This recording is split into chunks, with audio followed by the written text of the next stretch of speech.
नमस्कार, one India news plus में आपका स्वागत है। जयपुर नहारी का नाका स्थित मदरसा जामिया तैयबा मेमोरियल में विचार गोष्ठी आयोजित हुई, जिसमें लेख पढ़ा गया भारत मुस्लिम उद्यमियों को पीछे नहीं छोड़ सकता। वैश्विक नवाचार केंद्र बनने की भारत की महत्वाकांक्षाएं एक आधारभूत स्तंभ यानी उसके युवाओं पर टिकी हैं। दुनिया के सबसे युवा प्रमुख लोकतंत्र के रूप में भारत अपने जनसांख्यिकीय लाभांश का लाभ उठाने की अनूठी स्थिति में है, लेकिन यह संभावना कौशल, रोजगार और उद्यमिता के अवसरों के समान वितरण पर निर्भर है। भारत के 20 करोड़ मुस्लिम समुदाय, विशेषकर युवाओं के लिए सरकार का महत्वाकांक्षी कौशल विकास तंत्र आर्थिक गतिशीलता के लिए एक शक्तिशाली बल के रूप में उभर रहा है।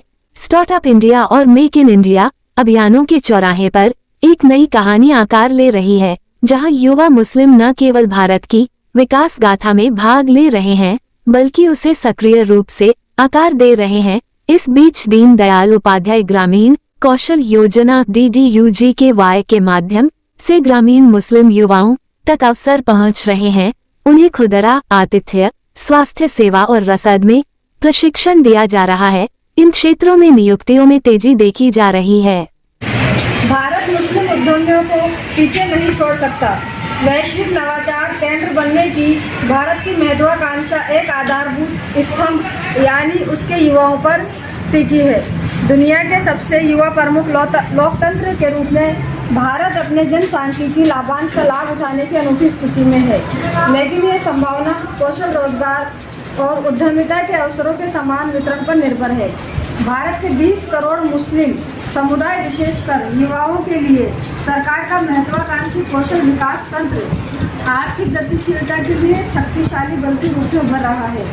स्टार्टअप इंडिया और मेक इन इंडिया अभियानों के चौराहे पर एक नई कहानी आकार ले रही है, जहां युवा मुस्लिम न केवल भारत की विकास गाथा में भाग ले रहे हैं, बल्कि उसे सक्रिय रूप से आकार दे रहे हैं। इस बीच दीन दयाल उपाध्याय ग्रामीण कौशल योजना के माध्यम से ग्रामीण मुस्लिम युवाओं तक अवसर पहुंच रहे हैं।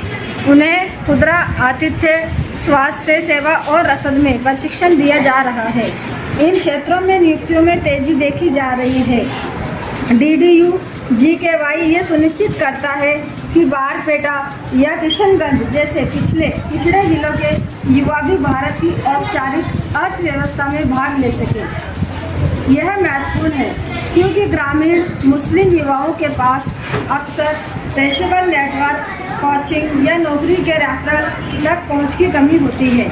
सरकार द्वारा संचालित कौशल इस अंतर को काटता है, न केवल प्रमाणन प्रदान करता है, बल्कि दीर्घकालिक रोजगार या स्वरोजगार का मार्ग भी प्रदान करता है।